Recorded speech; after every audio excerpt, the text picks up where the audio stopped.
નમસ્કાર. શું તમને પણ વાળ ખરવાની સમસ્યા છે? તમારા વાળની લંબાઈ નથી થતી, તમારા વાળ એકદમ રફ થઈ ગયા છે? તો આ બધી સમસ્યાનો ઈલાજ તમને આજના આ વિડીયોમાં મળશે. આજના આ વિડીયોમાં હું તમારી સાથે શેર કરીશ કે કેવી રીતે મેં મારા વાળને ખરતા અટકાવ્યા છે, વાળને મજબૂત બનાવ્યા છે. આ વિડીયોની અંદર અમુક ટિપ્સ હું તમને જણાવીશ કે જે મેં પોતે ફોલો કરી છે અને એના મને અમેઝિંગ રિઝલ્ટ પણ મળ્યા છે. આ વિડીયોની અંદર હું તમારી સાથે જે પણ વસ્તુ શેર કરી રહી છું એ મેં પોતે કરી છે, એટલે હું તમને કહું છું કે આ વસ્તુ 100% અસરદાર છે અને એ કામ પણ કરે છે, એટલે એકવાર જરૂર ટ્રાય કરજો.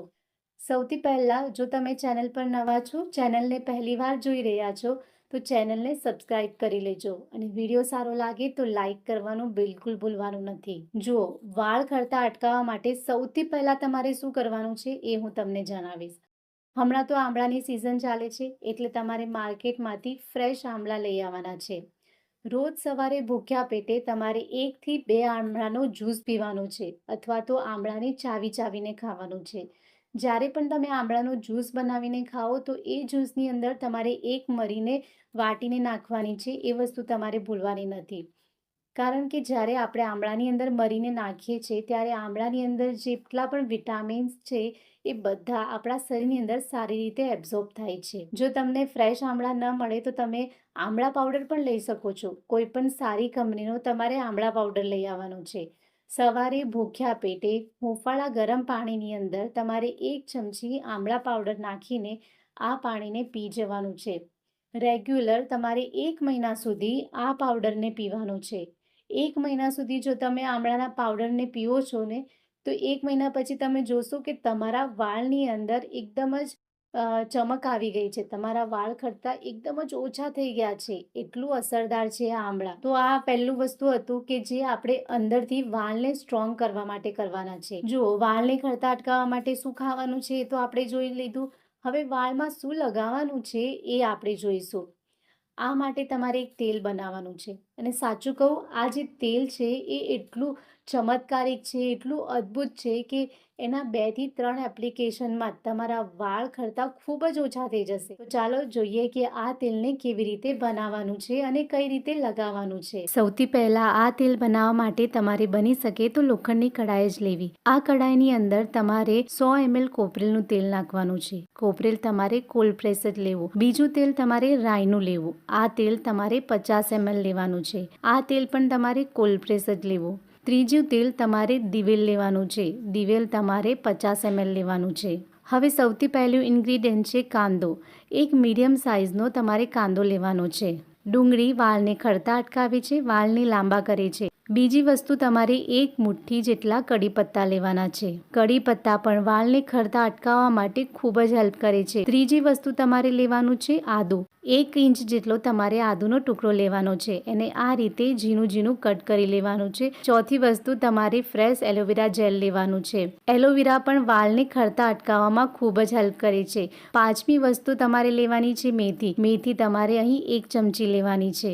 મેથી વાળ માટે એક ટોનિકની જેમ કામ કરે છે. છેલ્લે તમારે 1 ચમચી કલોંજી લેવી. કલોંજી તમને કોઈ પણ કરિયાણાની દુકાને ઇઝીલી મળી રહેશે. કલોંજી વાળના મૂળને મજબૂત બનાવે છે. હવે બધી વસ્તુને સારી રીતે મિક્સ કરી લેવી. જ્યારે તેલ બરાબર ગરમ થઈ જાય પછી આ રીતે તમને એની અંદર સફેદ કલરના બબલ થતા દેખાશે. એટલે તમારે કન્ટિન્યુઅસ તેલને હલાવતા રહેવું. આવું એટલા માટે થાય છે કે જે પણ આપણે વસ્તુઓ નાખી છે એની અંદરનું જે પાણી છે એના લીધે આ બબલ થાય છે. આ તેલને તમારે એકદમ ધીમા તાપે જ બનાવવાનું છે. જ્યારે તમે ધીમા તાપે તેલને બનાવો છો ત્યારે એની અંદર જે પણ તમે વસ્તુઓ નાખી છે એની અંદર જે પણ પોષક તત્વો છે એ ધીરે ધીરે તેલની અંદર આવી જાય છે. ધીમા તાપે તેલને હલાવતા રહેવું. હવે તમને ખબર કઈ રીતે પડશે કે તેલ તૈયાર થઈ ગયું છે?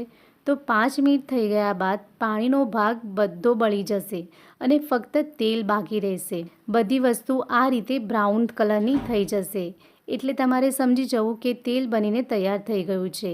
હવે તમારે ગેસ બંધ કરી દેવાનો છે. આ તેલને તમારે લોખંડની કડાઈની અંદર જ રાખવાનું છે. અત્યારે તમારે આ તેલને કાઢવાનું નથી.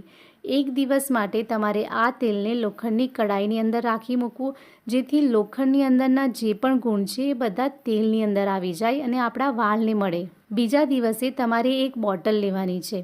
એની ઉપર આ રીતે એક સુતરાઉનું કપડું, મલમલનું કપડું રાખવાનું છે અને તેલને સારી રીતે ગાળી લેવાનું છે. તમારે ગળણીથી તેલને ગાળવાનું નથી. એનું કારણ એ છે કે જ્યારે આપણે મલમલના કપડાથી તેલને ગાળીએ છીએ ત્યારે બધું તેલ સારી રીતે ગળાઈને આવે છે. ગળણીની અંદર એ પોસિબલ નથી, એટલે બની શકે તો મલમલનું કપડું જ લેવું. હવે આ તેલને તમારે કેવી રીતે લગાવવાનું છે એ જોઈ લઈએ. આ તેલને તમારે અઠવાડિયામાં 2 થી 3 વાર લગાવવાનું છે. રાત્રે સૂતા પહેલાં આ તેલની તમારે હળવા હાથે માલિશ કરવાની છે. બીજા દિવસે સવારે તમારે કોઈ પણ માઇલ્ડ શેમ્પૂથી વાળને ધોઈ લેવું. બની શકે તો હર્બલ શેમ્પૂનો જ ઉપયોગ કરવો. મિત્રો, આશા રાખું છું કે આજના વિડીયોમાં વાળને ખરતા અટકાવવા માટેની જે 2 ટિપ્સ મેં તમને જણાવી છે એ તમને ગમી હશે અને એનાથી તમે કંઈક ને કંઈક નવું જાણ્યું હશે. ફરી મળીશું એક નવા વિડીયો સાથે. ત્યાં સુધી હંમેશા સ્વસ્થ રહો, તંદુરસ્ત રહો.